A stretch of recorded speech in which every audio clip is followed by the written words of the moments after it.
வள்ளுவரை யாரும் கபளீகரம் செய்யாமல் பார்த்துக் கொள்ள வேண்டும். அழகப்பா பல்கலைக்கழகத்தில் சிலையை திறந்து வைத்து முதலமைச்சர் மு.க.ஸ்டாலின் பேச்சு. குறள் நெறி பின்பற்றப்பட்டால்தான் தமிழ்நாடும் காப்பாற்றப்படும், உலகமும் காப்பாற்றப்படும். அப்படி காப்பாற்றப்படணும்னா வள்ளுவரை யாரும் கபளீகரம் செஞ்சிடாம பார்த்துக்கணும். வள்ளலார் போன்ற தமிழ் மண்ணில் சமத்துவத்தை பேசின மாமனிதர்களை களவாட ஒரு கூட்டமே இன்றைக்கு சிதை செஞ்சுக்கிட்டு இருக்கு. அதுக்கு எதிரான காவல் அரணாக ஒவ்வொரு தமிழரும் இருக்கணும். காரைக்குடியில் ரோட் ஷோ சென்று பொதுமக்களை சந்தித்து மகிழ்ந்த முதலமைச்சர் மு.க.ஸ்டாலின். செல்போனில் செல்ஃபி எடுத்து மகிழ்ந்த பெண்கள்.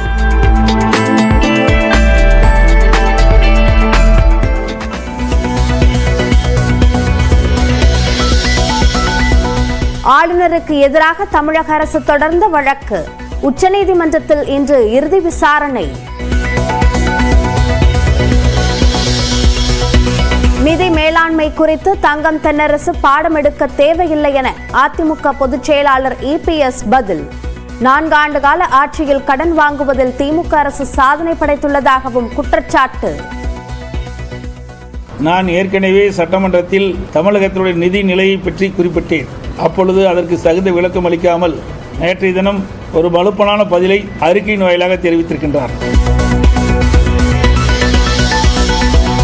அமெரிக்காவில் பிறப்பவர்கள் அனைவருக்கும் அமெரிக்க குடியுரிமை கிடையாது. அதிபர் டிரம்பின் அதிரடி உத்தரவால் தவிக்கும் இந்தியர்கள்.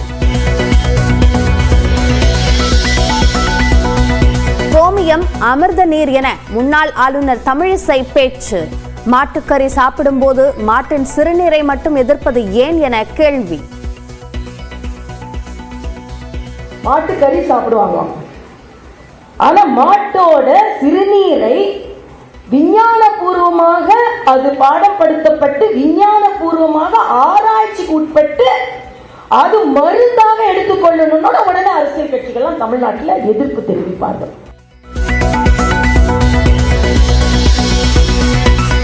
ஆங்கிலத்தில் மருத்துவம் பயின்ற தமிழிசைக்கு மாமிசத்திற்கும் கழிவுக்கும் வித்தியாசம் தெரியாதது மிகப்பெரிய கொடுமை. ஆயுர்வேதத்தில் இருக்கிறது என்றால் கண்ணை மூடிக்கொண்டு அனைத்தையும் நம்ப வேண்டுமா என தமிழக காங்கிரஸ் கமிட்டி தலைவர் செல்வ பெருந்தகை கேள்வி.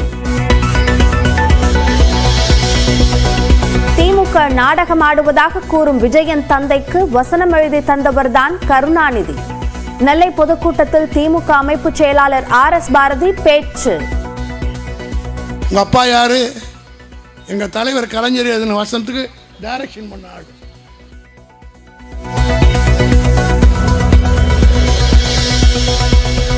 திருச்சி சரக டிஐஜி வருண்குமார் தொடர்ந்த அவதூறு வழக்கு.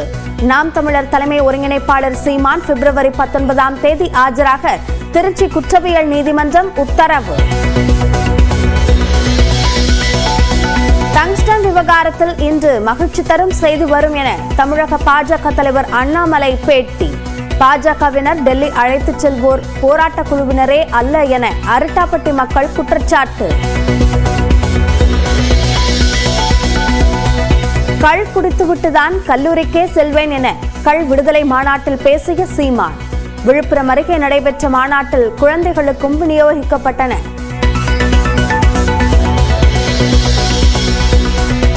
பல்கலைக்கழக மானியக் குழுவின் புதிய விதிகளுக்கு எதிராக கேரள சட்டமன்றத்தில் தீர்மானம். தமிழ்நாடு முதல்வரின் கோரிக்கையை ஏற்று ஒருமனதாக தீர்மானம் நிறைவேற்றம். அஜித், விஜய் நடித்த படங்களின் தயாரிப்பாளர்களின் வீடுகளில் வருமான வரித்துறை சோதனை. ஹைதராபாத்தில் உள்ள வீடு மற்றும் அலுவலகங்களில் சோதனை நடத்திய வருமான வரித்துறை. மும்பை லீலாவதி மருத்துவமனையிலிருந்து பாலிவுட் நடிகர் சைஃப் அலி கான் டிஸ்சார்ஜ். கத்தி குத்துக்கு 6 நாட்களாக சிகிச்சை பெற்ற நிலையில் வீடு திரும்பினார்.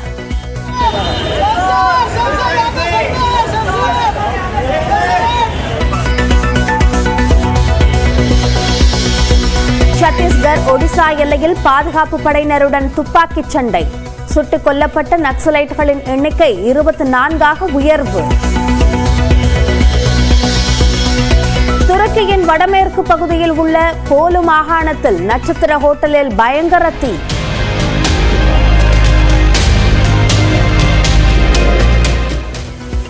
அறுபத்தாறு பேர் உடல் கருகி பலி, மேலும் பலர் படுகாயம்.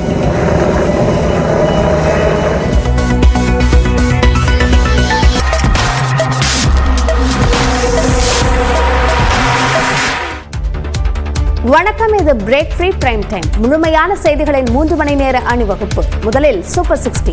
இன்றைய நாளில் அறிய வேண்டிய அத்தனை செய்திகளின் விறுவிறுப்பான தொகுப்பு. அந்த வகையில் முதலாவதாக, வள்ளுவர், வள்ளலார் போன்ற சமத்துவம் பேசிய மாமனிதர்களை களவாட ஒரு கூட்டம் சதி செய்வதாக முதலமைச்சர் மு.க. ஸ்டாலின் குற்றம் சாட்டியுள்ளார்.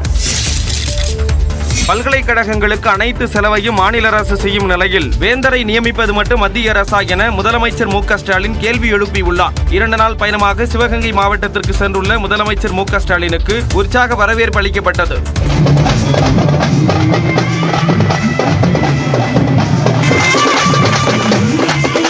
இதையடுத்து முன்னாள் மத்திய நிதியமைச்சர் ப. சிதம்பரம் குடும்பத்தினர் சார்பில் காரைக்குடி அழகப்பா பல்கலைக்கழக வளாகத்தில் 12 கோடி ரூபாய் செலவில் கட்டப்பட்ட வளர்தமிழ் நூலகத்தை முதலமைச்சர் திறந்து வைத்தார். பின்னர் அழகப்பா பல்கலைக்கழக அலுவலக கட்டிடத்தில் திருவள்ளுவர் சிலையை திறந்து வைத்து முதலமைச்சர் மலர் தூவி மரியாதை செலுத்தினார்.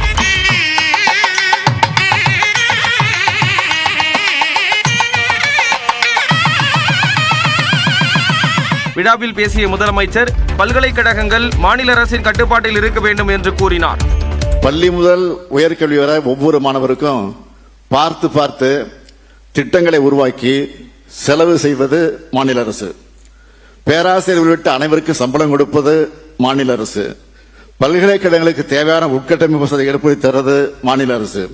ஆனா வேந்தர் பதவி மட்டும் ஒன்றிய அரசால் நியமிக்கப்பட்ட ஒருத்தருக்கா? அதுதான் என்னுடைய கேள்வி. மேலும் வள்ளுவர், வள்ளலார் போன்ற சமத்துவம் பேசிய மாமனிதர்களை களவாட ஒரு கூட்டம் சதி செய்வதாக முதலமைச்சர் சாடினார். காரைக்குடியில் ரோட் ஷோ நடத்திய முதலமைச்சர் ஆதி திராவிடர் நல மாணவியர் விடுதியிலும் ஆய்வு செய்தார். அரசுமுறை பயணமாக சிவகங்கை மாவட்டத்திற்கு சென்றுள்ள முதலமைச்சர் மு.க. ஸ்டாலின் காரைக்குடியில் நடந்து சென்று பொதுமக்களை சந்தித்தார். அப்போது முதலமைச்சருடன் செல்ஃபி எடுத்து மக்கள் மகிழ்ந்தனர்.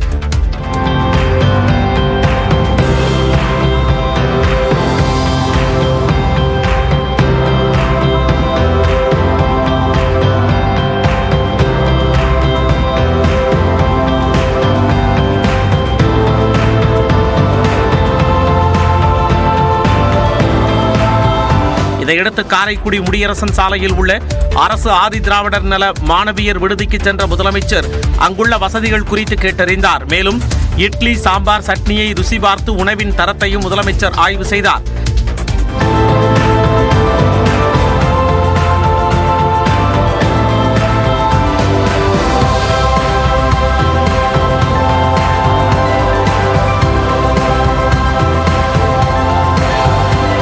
சத்தான உணவுகளை மாணவிகளுக்கு வழங்க வேண்டுமெனவும், பள்ளி பாடங்கள் தவிர பொது அறிவு தகவல்களையும் கற்பிக்க வேண்டுமெனவும் விடுதி பொறுப்பாளர்களுக்கு முதலமைச்சர் அறிவுறுத்தினார். இந்தியாவிலேயே கடன் வாங்குவதில் முதன்மை மாநிலமாக தமிழ்நாட்டை கொண்டு வந்தது திமுக ஆட்சியின் சாதனை என்றும், கடன் அளவு பற்றி தங்களுக்கு பாடம் எடுக்க வேண்டாம் என்றும் அதிமுக பொதுச் செயலாளர் எடப்பாடி பழனிசாமி கண்டனம் தெரிவித்துள்ளார். அவர் வெளியிட்டுள்ள அறிக்கையில், தமிழ்நாட்டின் நிதி நிலைமை சீரழிந்து வருவதாக தான் வைத்த குற்றச்சாட்டுகளுக்கு பதிலளிக்காமல், தனக்கு பொருளாதார நிதி மேலாண்மை குறித்து அடிப்படை புரிதல் இல்லை என்று நிதியமைச்சர் தங்கம் தென்னரசு கூறியுள்ளார். அதிமுக ஆட்சியில் வாங்கிய கடனின் அளவு மாநில உற்பத்தி மதிப்பில் 25% தான் இருந்தது என்றும், ஆனால் தற்போது திமுக ஆட்சியில் கடன் சதவிகிதம் 26% தாண்டியுள்ளது எனவும் சுட்டிக்காட்டியுள்ளார். 2022-2023 36,215 கோடி ரூபாயாக இருந்த வருவாய் பற்றாக்குறை 2023-2024 44,907 கோடி ரூபாயாக ஏன் உயர்ந்தது என்றும், 2024-2025 49,279 கோடி ரூபாயாக உயர காரணம் என்ன எனவும் வினவியுள்ளார்.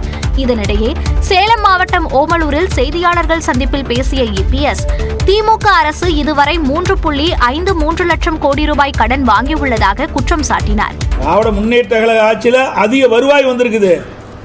பல்வேறு இடங்களில் கடனும் அதிகமாக வாங்கியிருக்கிறீங்க, மூலதன செலவும் குறைவு. அப்படின்னு அந்த பணம் எங்க போச்சு? கடன் வாங்கியும் எந்த ஒரு புதிய திட்டமும் வரவில்லை என்றும் இபிஎஸ் தெரிவித்தார்.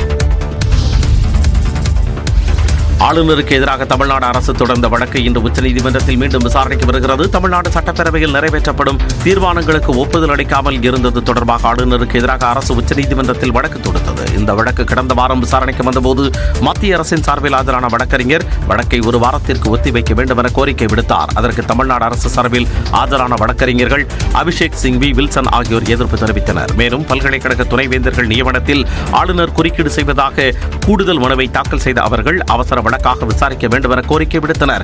அதை கேட்ட நீதிபதிகள் துணைவேந்தர்கள் நியமனத்திலும் சட்ட மசோதாக்களுக்கு ஒப்புதல் வழங்கும் விவகாரத்திலும் கடந்த ஆண்டு நிலையே தொடர்கிறதா என கேள்வி எழுப்பினர். அதற்கு தமிழ்நாடு அரசு சார்பில் ஆஜரான வழக்கறிஞர்கள் ஆளுநர் நிலைப்பாட்டில் எந்தவித மாற்றமும் இல்லை என்றும் அதே நிலை தொடர்கிறது எனவும் தெரிவித்தனர். அப்போது ஆளுநர் தரப்பில் ஆஜரான மத்திய அரசின் வழக்கறிஞர் பிரச்சனைகளுக்கு தீர்வு காண முயற்சித்து வருவதாக கூறினர். அப்போது குறிப்பிட்ட நீதிபதிகள் பிரச்சனை தீர்க்கப்பட்டால் நல்லது, இல்லை என்றால் தாங்களே தீர்க்க முயற்சிப்போம் என்று தெரிவித்து இறுதி விசாரணைக்காக தள்ளி வைத்தனர். இந்நிலையில் இந்த வழக்கு இன்று மீண்டும் விசாரணைக்கு வருகிறது. பரந்தூரில் விமான நிலையம் அமைக்க ஏன் முடிவு செய்யப்பட்டது என தமிழக அரசு விளக்கம் அளித்துள்ளது. பரந்தூரில் ஏன் விமான நிலையம் அமைக்கப்படுகிறது என விளக்கம் அளித்துள்ள தமிழ்நாடு அரசு மக்கள் பாதிக்கப்படாத வகையில் நடவடிக்கை எடுக்கப்படும் என உறுதியளித்துள்ளது. பரந்தூர் விமான நிலைய திட்டம் 10 ஆண்டுகளுக்கு மேலாக ஆய்வு செய்யப்பட்டு உருவாக்கப்பட்டதாகவும் 2020ஆம் ஆண்டு முந்தைய அதிமுக ஆட்சியில் பரந்தூர் விமான நிலையத்திற்கு இடம் தேர்வு செய்யப்பட்டதாக அரசு தெரிவித்துள்ளது. பன்னூரை விட பரந்தூர் மிகவும் பொருத்தமானது என ஆய்வின் அடிப்படையில் கண்டறியப்பட்டதாகவும் பன்னூரில் 1546 குடும்பங்கள் வசிக்கும் நிலையில் பரந்தூரில் 1005 குடும்பங்கள் மட்டுமே வசிப்பதாக சுட்டிக்காட்டியுள்ளது. பரந்தூருக்கு அருகே சென்னை பெங்களூரு விரைவு சாலை இருப்பது சாதகமானது என்றும் பரந்தூரில் அதிக காலி இடங்கள் இருப்பதால் எதிர்கால மேம்பாட்டுக்கு திட்டமிட முடியும் என்றும் அரசு கூறியுள்ளது. 2வது விமான நிலையம் பரந்தூரில் அமைவதால் தொழில், மருத்துவம், சுற்றுலா உள்ளிட்ட துறைகள் பெரிய அளவில் வளர்ச்சியடையும் என்றும் எதிர்கால பொருளாதார புரட்சிக்கு பரந்தூர் விமான நிலையம் அடித்தளமாக அமையும் என்றும் தமிழ்நாடு அரசு தெரிவித்துள்ளது. பரந்தூர் மக்களின் வாழ்வாதாரம் பாதிக்காத வகையில் நடவடிக்கை எடுக்க முதலமைச்சர் கவனமுடன் செயல்படுவதாக அரசு குறிப்பிட்டுள்ளது. மிக பாதுகாப்பான மாநிலமாக கருதுவதால் தான் வடகிழக்கு மாநில பெற்றோர் தங்களது மகள்களை படிப்புக்காக தமிழ்நாட்டுக்கு அனுப்புகின்றனர் என ஆளுநர் RN ரவி தெரிவித்துள்ளார். பல்வேறு மாநிலங்கள் உருவான தின விழா சென்னை கிண்டியில் உள்ள ஆளுநர் மாளிகையில் நடைபெற்றது. இதில் பல மாநிலங்களைச் சேர்ந்தவர்களின் கலை நிகழ்ச்சிகள் நடைபெற்றன.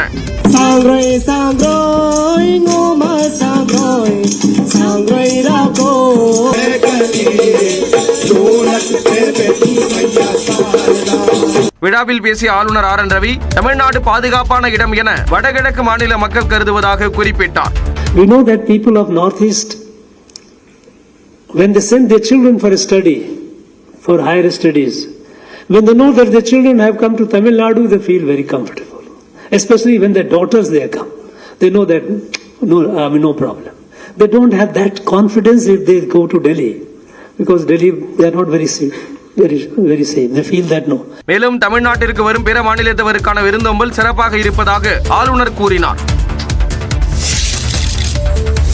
தாவேகா தலைவர் விஜய் பரந்தூர் விமான நிலைய எதிர்ப்பாளர்களை சந்தித்தது குறித்து அமைச்சர் சேகர்பாபு மற்றும் பாஜக மூத்த தலைவர் தமிழிசை உள்ளிட்டோர் விமர்சித்துள்ளனர். சென்னையில் செய்தியாளர்களிடம் பேசிய அமைச்சர் சேகர்பாபு விஜயின் பரந்தூர் நிகழ்வு அன்றுடன் முடிந்துவிட்டதாக கூறினார். அண்ணா சார் மாதிரி தொடர்ந்து ஒரு வருஷம் உண்ணாவிரதம் இருந்தார், கடந்து சென்று விட்டது.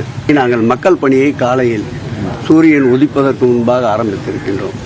நடுநிரவில் தான் மக்கள் பணியை முடித்து இல்லம் திரும்புவோம். இது திராவிட முன்னேற்ற கழகத்தின் நிலை. இதனிடையே 900 நாட்களாக விவசாயிகள் போராடி வரும் நிலையில் விஜய் திடீரென பரந்தூருக்கு பறந்து சென்றது ஏன் என தமிழிசை சவுந்தரராஜன் கேள்வி எழுப்பியுள்ளார். இதுவரைக்கும் மறந்து போன பரந்தூருக்கு திடீரென்று பறந்து போனார்னா என்ன அர்த்தம்?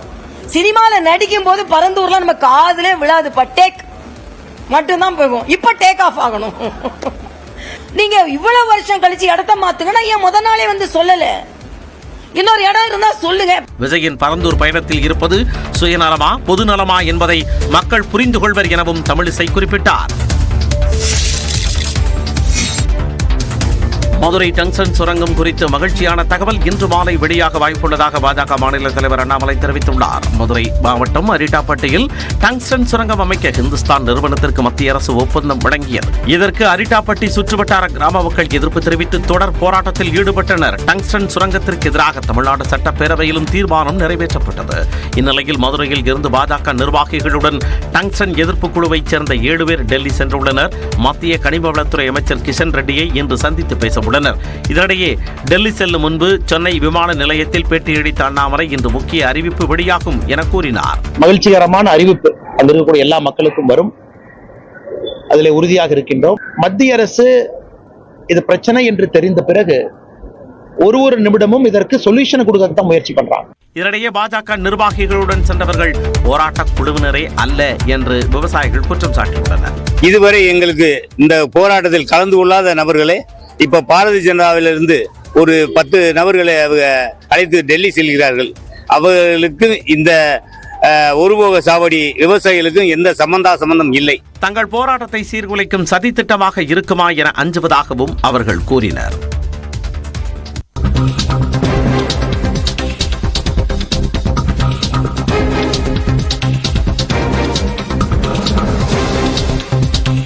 அண்ணா பல்கலைக்கழக மாணவி வன்கொடுமை வழக்கில் கைதாக இருக்கக்கூடிய ஞானசேகரன் ஸ்டான்லி மருத்துவமனையில் அனுமதிக்கப்பட்டிருக்கிறார். அதனை அண்மை செய்தியாக நாம் பார்க்கிறோம். அண்ணா பல்கலைக்கழக மாணவி வன்கொடுமை வழக்கில் கைதான ஞானசேகரனுக்கு ஏற்கனவே பல்வேறு நிலைகளில் அவர்களுக்கான போலீஸ் காவல் வழங்கப்பட்டு வந்தது. இந்த நிலையில் 7 நாள் போலீஸ் காவல் வழங்கப்பட்ட நிலையில் ஸ்டான்லி மருத்துவமனையில் அவர் அனுமதிக்கப்பட்டிருக்கிறார். கடந்த 25ஆம் தேதி அவர் கைது செய்யப்பட்டார். இந்த நிலையில் அவர் ஸ்டான்லி மருத்துவமனையில் அனுமதிக்கப்பட்டிருக்கிறார் என்ற செய்தியை அண்மை செய்தியாக பார்க்கிறோம். போலீஸ் விசாரணையில் உள்ள ஞானசேகரனுக்கு அதிகாலையில் வலிப்பு ஏற்பட்டதால் அவர் மருத்துவமனையில் சேர்க்கப்பட்டிருக்கிறார் என்ற அந்த தகவல் வெளியாகியுள்ளது.